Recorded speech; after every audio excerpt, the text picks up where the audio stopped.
Yes, Yo, what's up? This is On the Scene. I'm Carissa Des. I'm pretty fucking Leon, but And you we're already knew that. And we're here with our very special guest. Yes, sir. FNB motherfucking chain. FNB chain, man. We got the young nigga in the building, bro, right now. Yeah. Yes, sir. And we're at SixFest Yes, in sir. Portland. We are at SixFest right now. Portland, right Oregon. That's where we're at. Yes, sir. So, Shane, how many live performances have you done so far in your career? Probably just a little under 10, yeah. You know what I'm saying? Yeah. 10? I mean, just Okay. right now, but, you know, big homie. New to it. Not a big homie, he's a little younger than me, but, you know, the homie Cat, my brother, you know, he told me about your shit, and he's been telling me you've been popping. I've seen some of your shit on his feed and shit. That's the boy, man. So if Cat says you're doing some cool shit, then he must be doing some cool shit. Course. So, you know, tell us about your, like, start in music. You know, like, when did you get started? Like, how did you get started? I started music pretty young. Just like going around my apartments and stuff, rapping with little kids around shit, and kind of like grew attention to it. And I started picking books up on it and started hearing more about it. I wanted to do more than rapping because I got started in rapping. And I just became an artist. Okay. So is that the type of music you make? Would you say the genre is just a rapping? Oh yeah, definitely no. I don't make just rap. I'm an artist. I'm a musical artist. Yeah, I'd say. Okay. Artist. But I'm not a rapper. That's cool. So is that? So who would you say is like your biggest influence then? Who would you say would you try to like model your career after? I'd say probably Tupac Shakur. Oh, word. Okay. Yeah. That's 2 times. I don't even think we've ever heard Tupac in our interviews. Yeah. Until today, we got 2 people referencing Tupac. You know. So yeah, I mean, that's a great person to model after. Yeah. You know, it's like he was built different. Yeah, big influence. What do you like about him as an artist? I really love how he went through his career just trying to do his shit, even through all the arrests and shit.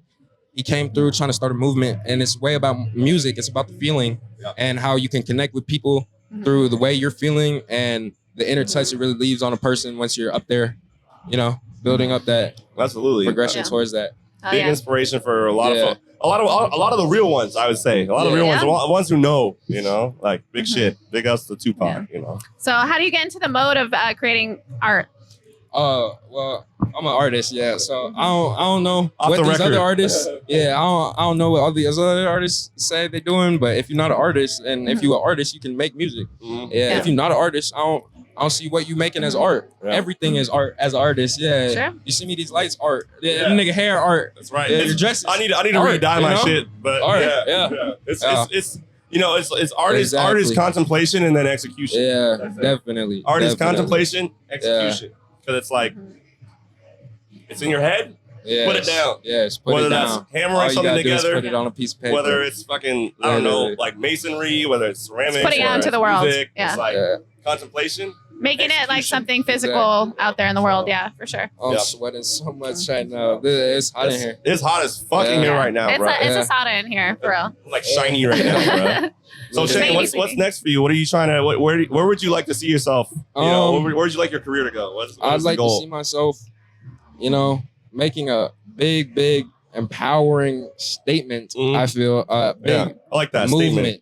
Statement. You know, something that not most can do, and something that a lot of people are trying to do, but you know, don't have the ability to do. Because I feel like I really got it. You know, I really got something to show. Yeah, man. But I'm gonna just let people see it. So you know, at least that's something. You know. Thank you, appreciate you. So what does the FNB stand for? That was for the I started that around the Black Lives Matter movement. It stands for Fear Nobody, and it was Fear Nobody's chains. But you know, I love that, man. I love that. All we have to lose is our chains. That's that's good shit, man. Because you know, a lot of these niggas are like like shoot a nigga in the face, you know, kill everybody. You know, exactly. I get exactly what you mean. You know, it's crazy. Yeah, it's wild. EBK. I love the positivity. Love the positivity. So that's very important, man. Yeah. So what do you do that makes you feel like free and like just being yourself? Definitely. What does it mean to you? I'm not a very free person or social person at all. I love this interview, man. But I love music, and music it's a tone to me. That's why I feel like I should be in this shit. I feel like not a lot of people feel a lot social things and feel a lot to be around people, and I don't either. But it makes me feel like I can be around people, makes me feel like I can talk to people. Yeah, you know, the bumping, you know, all the rhythm gets through your body. You feel me? It makes you loose. It's infectious, man. It's like, and I honestly like. Growing up, I was pretty shy myself. Exactly. And then music brought it out of me because I had to start performing. Like, I was in school rock and shit. Ooh, you know, I started performing in it. Exactly. But I was like, I will be social for the music. No, for real. And then that's how I became like, Mm-hmm. this. I'm like on camera now, like trying to talk to niggas about shit. That. So how do you feel about like being on camera? Like, are you like, if you have a paparazzi, would you be like mad about it, or are you like cool with it? That's a hard question for me. So like really, I hate cameras. I can't even look into this camera like directly. That's why I'm looking at y'all so much. Like I said, I got hella social anxiety, but this music shit makes me be the me I want to be for everyone else, and they love it. So I'm gonna keep giving what they want. You're doing great, man. Exactly. You got good press etiquette. You got you know that's a big thing. It's like I always tell people, like artists, like a good artist will be punctual, good stage presence, press etiquette, respectful. You know, and they don't even need to have like, and you do have. You're a very, you know, your music is dope. I've heard some shit a while back. Thank you. But you don't even need to necessarily be like super artistically talented. If you are punctual, you show up on time, you're respectful, you know, you fucking like you have good etiquette, you're like just with people around you, that will go so much further. Like I always talk about all my folks in the industry, we always talk about like if somebody's kind and maybe like a mid-level artist, but they have energy, their soul's good, they will go so much farther than someone whose ego is up, like they're up their own ass and they don't show up on time and they're not respectful. Because there's plenty of people that are fucking on the shit, I'm fucking on this and that. And then they don't show up on time. They don't show up. You can't show up on time. Label's gonna drop. They're not even gonna look at you. Like you know, like the A&R process. Come to like, show it. A&R, it's like, no, you cannot. You gotta be on your shit. Like you gotta be showing up, respectful, kind. The music comes last, honestly, when it comes to that shit. So it's like just be a good person. And you seem to be a good person. You're a strapping young lad. You're good. You seem like a good man. Strapping young lad. Fuck with that. So do you think that there's networking online and there's networking in person? What do you think that you're best at? I think having a mix of both is good, but you know. Mix of both. People underrate me like a motherfucker, but it's crazy because I think everybody's music would love, and everybody would love to have their music be how it was back in the day. How you could have posters up and niggas ain't have phones as much. Niggas wasn't on their phones as much. Right now, man. I tell everybody that. Yeah, it's more just everybody's in their phones scrolling past instead of, you know, involved with the media these days. Well the thing is like, you know, unfortunately when you're a little bit younger, you're not able to go to like the bars and like the shows and stuff. But I'm telling you right now, other people they let me start. Some people don't start locally. It's pretty rare to not start locally first and then blow up. But most people have to start locally and create a name for themselves locally. So you don't need, like, I'm telling you, like, right now, this might be, I don't know if this is free game or whatever, but like raw canvassing, bro. Oh, yeah, exactly. Make flyers, go put that shit up somewhere, go into coffee shops, go meet people, be like, yo, bro, I got a show. Like, nice to meet you. Don't be like, here you go, and just run off. Bro, raw canvassing, I think, is coming back because giving a shit and running off. Portland's a music city, bro. Portland, people in Portland, like, there's a lot of people that are new, but there's still a lot of OGs that if you like really like show them some love, like, there's a lot of really important people in this city. Real and if shit, you show them some love and you're like, hey, bro, I got a show. Please come out. They might not come, but it's like if you just keep doing that and you're just pushing shit raw, like canvassing, like literally on Hawthorne, putting fucking flyers up, doing this. I mean, I've taken pictures of cool flyers and posted it, so I don't know if like people are gonna go to those shows or whatever. Make something visually appealing, and then I'm like, that looks like that flyer show. Shit on my last show. And there's a lot of a lot of tourists who are looking for something to do. They're like, "Where's the underground show? Where's the show at?" So I book shows at a venue and a bar, and I get emails all the time. People are like, "Hey, like, we don't know if there's anything going on tonight, but like, do you guys have something going on?" And it's like, sometimes we don't. And I'll be like, "Oh, I know there's a show going on over here or something like that." People are looking for stuff to do. Portland's a tourist city, so. Yeah, a lot of times people are like, "Oh, I know that you know what's going on usually. So like, what's happening? Where's the flyer for tonight?" And I'm like, "Oh, I took a picture of this flyer." You gotta establish credibility. Like, if you have a good event, if you just have one good event, you will immediately establish credibility with everyone that came to the event. And then you start if you run the same shit, you just keep doing it. It's just repetition. You'll get people in there. Gotta come with the shit. Make it happen. Yeah. I fuck with that. So do you normally record at home, or like you go to a studio, or how do you normally do that? I usually record myself. I've been going to a lot of studios recently though, because they say they like how I like to work with them and they think they can mix my sound better. But I feel like it's it's on the different side because every one of my popping tracks is one of the ones I recorded at home. Every one of my down tracks is the one someone else recorded. Hey, wait, but, so, you know.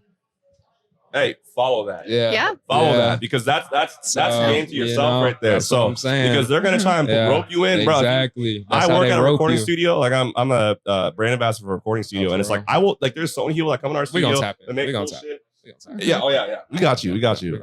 But it's like we got a lot of people that come in because it's a really nice studio, and they come in and they do some shit. But it's like they can do that same shit in their bedroom, and it's like kind of unfortunate for our business. But we will be like, bro, get your shit right. No, if you can if you're just trying to drop shit on SoundCloud or Spotify. Do that. Don't even go to you don't need to go to a studio. You don't need to fucking go to a studio, bro. If your popping tracks are the ones, it's a business for real. Yeah. Fucking follow that shit. Just keep doing that until someone's like, I'll give you a session for free. Exactly. You don't need those niggas, bro. Yeah, sometimes that's your sound. Now, like, how do you record at home? Like, what do you use? I use your laptop, my mic, and these little headphones, and I'll be plugging that bitch up, and you know, brilliance comes out. Some of the best shit ever made. What kind of mic do you use? It's called a Yeti, I think. Yeah. Okay. Yeti. Yeah. That's the first mic I ever recorded on. Yeah.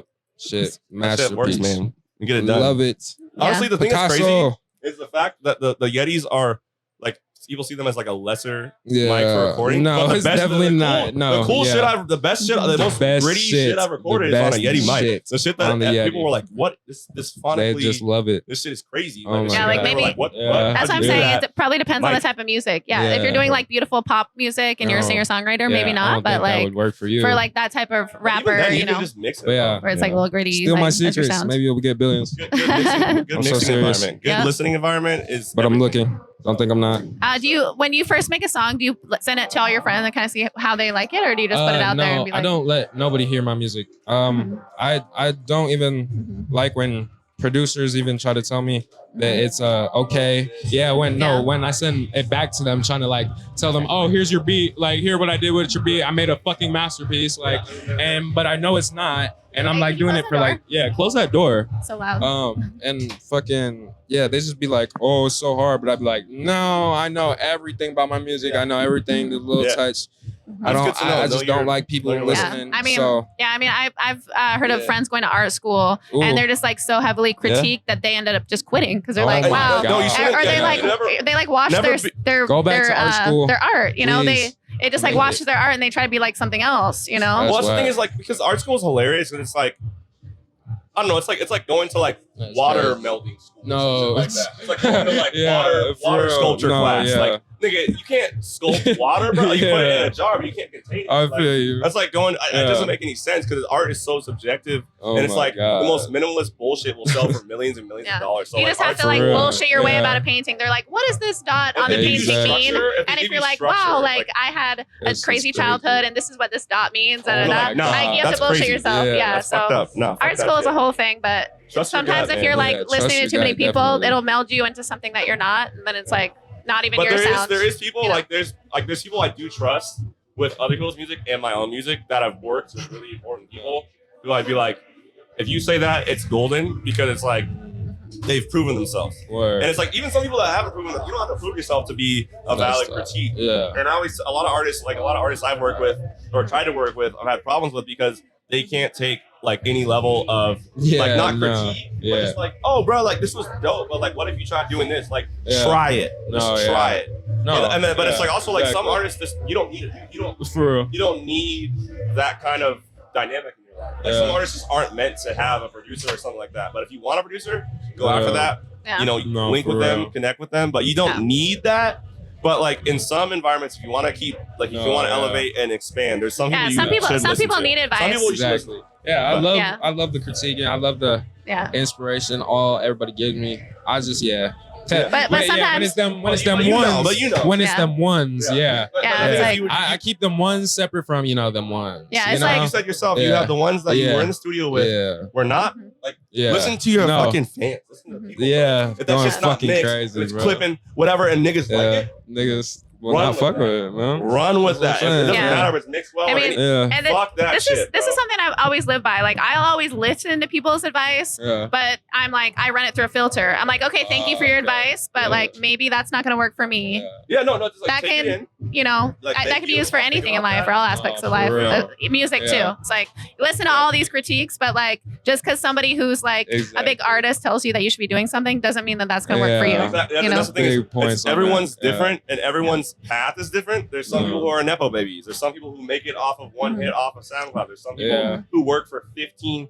20 years and they're 40 and they're suddenly like signed, you know, like late life, like Jelly Roll. You run best new artist at 40 years old. Yeah, that shit was crazy. You know, like it's just Jelly like Roll, man. I go on for days about that. You're gonna get where you want to be. Yeah. If you got a good heart, you stay connected and dedicated to what you're doing, you'll get where you want to be. Don't give up. Exactly. So a lot of niggas will drop off. They'll be like, I'm done. I didn't get where I wanted to be in 10 years. It's like, don't give yourself a deadline because there's people that make it in 2 minutes. There's people that make it in 30 years. There's actors that didn't even get their first big break until they're 60. If you really care about this shit, keep doing it. I'm gonna push it. I've heard of people. You'll be 60, bro. Yeah, it's not gonna be no 60. You're a jit, man. You're already youngin', man. But yeah, there is something to that. Like, I've had friends who are like in the music scene, who are like, oh yeah, like these people starting to make music at 40, gross. It's like you see some like 60-year-old men going like 60-year-old white man like going hard on rap, and I'm like, what? Like, but it's like on TikTok and they like become TikTok famous. Yeah, I'm like, wait a second, they're making money out this old ass guy. My guitar teacher actually he started playing guitar when he was 30 years old,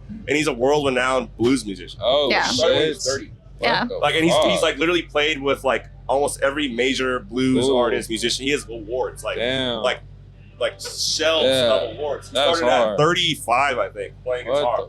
So it's like.